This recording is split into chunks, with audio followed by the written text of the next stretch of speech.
Assalamualaikum warahmatullahi wabarakatuh. Perkenalkan, nama saya Andi Rizka Wahyudi dengan NIM 20040100066 dari kelas X3C. Di sini saya akan menjelaskan materi tentang konsep permintaan dalam ekonomi Islam.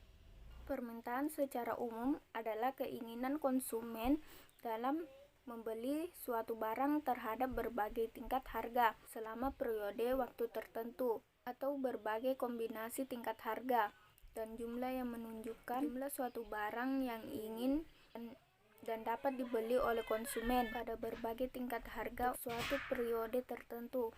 Hukum permintaan adalah semakin rendah suatu barang, maka semakin banyak permintaan pada barang tersebut. Sebaliknya, semakin tinggi harga suatu barang, maka semakin sedikit permintaan pada barang tersebut.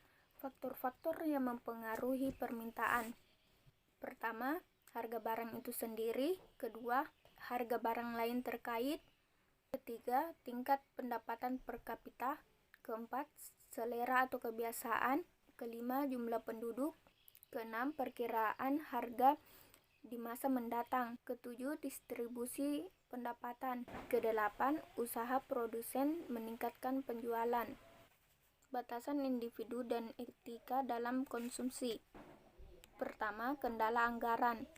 Anggaran ialah sesuatu yang penting untuk melakukan permintaan barang dan jasa.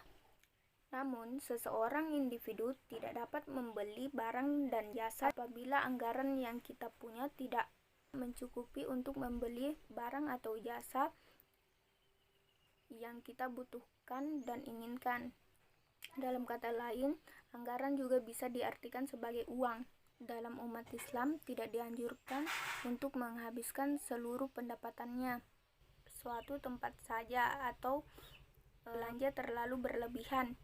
Namun, sebagian pendapatan itu harus juga disedekahkan dari investasi tabungan. 2. Kendala israf. Kendala israf ini dalam ajaran Islam, seseorang yang mempunyai harta lebih namun tidak diperbolehkan untuk membelanjakan atau membeli apa saja dalam jumlah yang cukup besar. Batasan anggaran memang harus dipenuhi, tetapi banyak yang belum paham mengenai batasan ini. Secara umum, kriteria israf akan berbeda sesuai dengan kenyataan yang dimiliki oleh konsumen.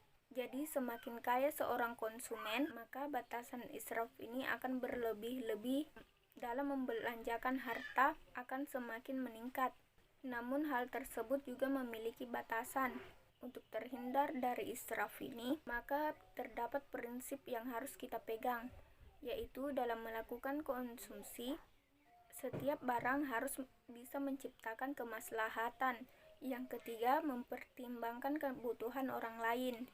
Islam mengajarkan kita untuk tidak berlebih-lebihan dalam mengkonsumsi atau insaf. Islam juga menuntun kita agar memiliki kepedulian terhadap orang lain, terutama terhadap keluarga, tetangga, fakir miskin, yatim piatu, dan yang lebih membutuhkan. Tingkat kepedulian ini akan berpengaruh terhadap konsumsi, sehingga akan memengaruhi seberapa besar barang yang diminta oleh konsumen. Secara spesifik, kepedulian ini dimaknai sebagai amal soleh, yaitu kemauan konsumen untuk membelanjakan barang atau jasa untuk memenuhi kebutuhan orang lain. Sekian yang bisa saya jelaskan. Kurang dan lebihnya mohon dimaafkan. Assalamualaikum warahmatullahi wabarakatuh.